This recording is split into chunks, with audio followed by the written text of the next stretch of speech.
T-minus 20. Falcon 9 is configured for flight. T-minus 10, 9, 8, 7, 6, 5, 4, 3, 2, 1, 0. Liftoff.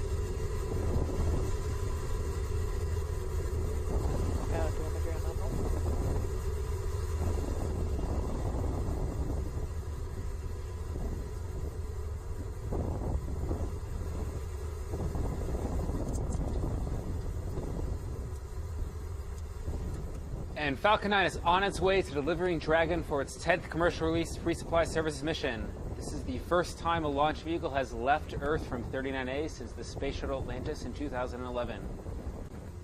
Everything continues to proceed nominally. We are just about to transition through max Q, maximum aerodynamic pressure. That's right after we pass supersonic. Max Q is one of the highest stress states on the rocket.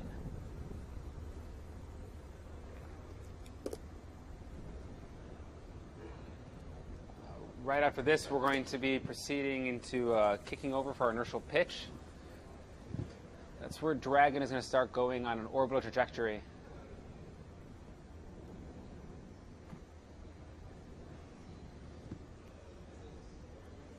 Everything continuing to look nominally for today's launch. You'll continue to hear the operators call out various power and communication system performance as well as propulsion.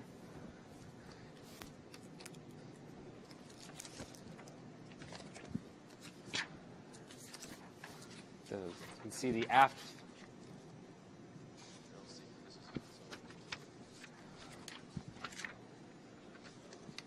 Now what you are seeing is a view from the inside of the second stage.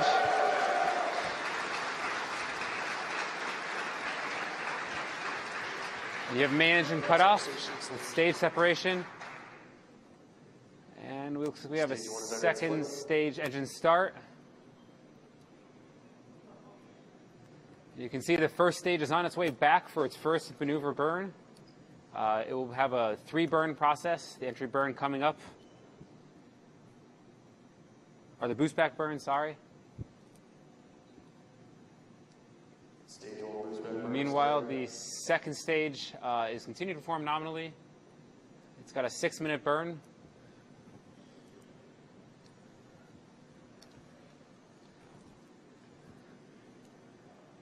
The first stage burn continuing to proceed nominally. This boost back burn will go on for about another 10 seconds. So as you just saw, we had a successful main engine cutoff, a successful stage separation, and then a successful second engine start. It was a little cloudy for the Falcon 9 coming off the pad, so we didn't get a great view of it, but it looks like we have a fantastic view of the second stage engine nozzle and the surface of the Earth right now. Yeah, so you guys probably saw it as we did. I don't know about you, but I got chills seeing the booster fall away from from the engine and just kind of glide back towards Earth and rotating. Like, great shot. Now, there are 3 different burns to get back to landing zone 1. There's the boost back burn, which successfully completed. Then there's the re-entry burn, which is to slow us down as we go back through the atmosphere. And then there's the ever-exciting landing burn as we approach landing zone 1. You actually just saw the grid fins on the first stage pop out right there. We use those to dynamically steer the vehicle as it comes back down using air resistance as it passes through supersonic airstreams to get it back towards the landing zone 1 at Cape Canaveral. Yeah, So a lot of really exciting stuff going on right now. We are watching the first stage booster come back down to Earth. It will be going through a series of burns like Brian said, but primary mission is still going well. Dragon on top of second stage making its way to the International Space Station. A quick note about those grid fins. People always ask us, how do they exert such a large force on such a large cylindrical body? And it's the same principle. If you stick your hand outside of a car when you're going 10 miles per hour on neighborhood streets, it doesn't affect you very much. But if you stick your hand outside when you're going 80 miles per hour on the freeway, you can exert a very, very large force upon a large surface simply from the air particles. The grid fins are doing the exact same thing. They're little airplane wings that are steering us back to landing zone 1. Now, given the cloud conditions at the pad, it doesn't look like we're going to have great video of the first stage coming down from the pad, but we do have a crystal clear video link with the first stage, and just like last landing, I think we're going to have great video all the way back down. Yeah, so just in case if you're joining us right now, we had a cloudy but successful liftoff of Falcon 9 from Launch Pad 39A at Kennedy Space Center in Florida. We're watching the booster come back down. The stages have separated. Dragon is on its way to the International Space Station, and just wow, that view is incredible. Yeah, you might be seeing bursts on your screen. Those are actually our cold gas thrusters helping to steer the vehicle as well. We have the grid fins, which act as wings of it, and we also have nitrogen, that we have cold gas, and we spew those to exert small forces to help us laterally as well. So we'll kick it back into JFED, who will give us an update on everything that's going to occur in the next few moments. About 6 minutes into the count right now, everything continuing to proceed, and nominally you can see that first stage is guiding back to Earth. It's coming up for its entry burn. That's the second of the 3 burns. That entry burn should kick in about 15 seconds, 15 or 20 seconds from now. You'll see the engine ignition. We just deployed the grid fins. You saw those earlier as well. That means we're coming back into the atmosphere, and we'll use those for coming back to Earth. You can also see all the clouds we're about to head through as we come back to Earth. That's why you didn't see as great a video on the way up, and we had to show you an animation. It was because we did go through the clouds. That call out was confirmation that the ignition did just occur. You can see it there on your screen. A slight delay on the video feed, but you will hear the call outs as they come up. This burn itself is going to last for about 15 seconds, and it has just shut down. Looks to be good right there. And then we have a landing burn coming up in about a minute from now. That landing burn lasting just to touchdown for about 30 seconds. So you're going to see it come right into landing zone 1, stage 1 there.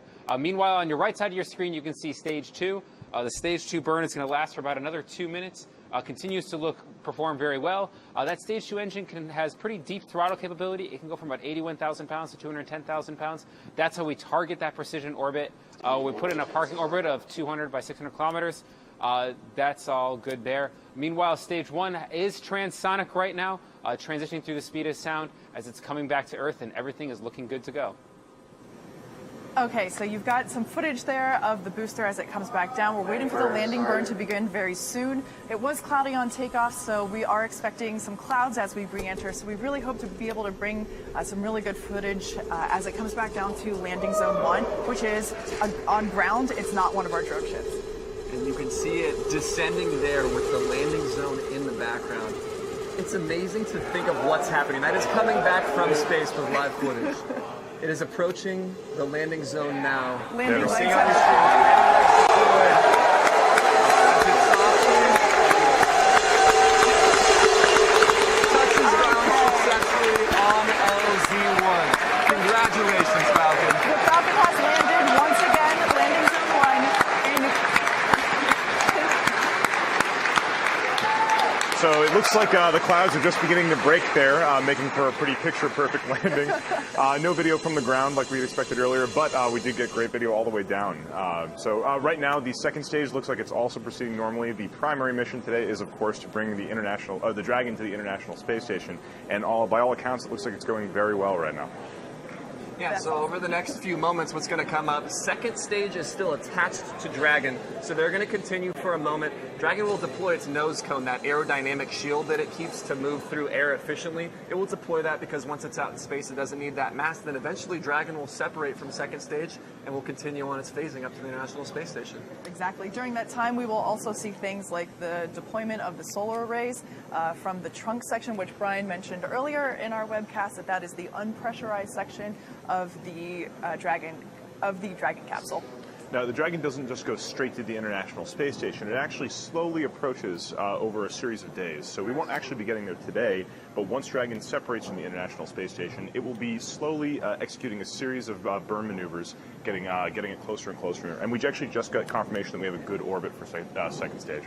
And that's wonderful news. Now, in order to get to the International Space Station, we go through what we call a series of phases. We don't just go diagonally up to the International Space Station. We do a series of movements away from the center of the Earth and a series of movements in co-elliptic orbits around the Earth. And those are appropriately named height adjust burns and co-elliptic burns. As we mentioned earlier, there is a safe zone around the International Space Station, so it's not like we can send it up with, thrusters going. It's a very controlled movement, very tiny impulses to steer the Dragon, in which, when it gets close enough, the Canada arm, which is one of the funnest things to say, I think, will reach out and catch Dragon by the tail. So it looks like we just had a successful deployment of the Dragon. You can see it on the right-hand side of your screen right there. This is a view from the second stage of the rocket looking up towards the Dragon, and you can see it in the trunk there. It looks like we had a successful deploy. That's very good news. That's fantastic news. So second stage actually burns a second time. It burned its first time to get Dragon to where it wanted to deploy, then it actually burns a second time after a Dragon has separated, and that's the deorbit second stage. Instead of letting it continue on its natural trajectory that it's on right now, we intend to deorbit into a specific location. So we burn second time, SES-2 and SEGO-2, second engine start, second engine cutoff, to put it exactly where we want to land. Yeah, so just in case if you've tuned in just recently, we had a great liftoff from launch pad 39A, which of course most of you might recognize as the Apollo 11 and Space Shuttle launch pad. So we had a great liftoff from there. We had a successful landing of Falcon back at landing zone 1 on ground, and then we had a wonderful visual confirmation of the separation of Dragon from second stage. So we're actually going to take it back up to John and get an update on how the Dragon is doing.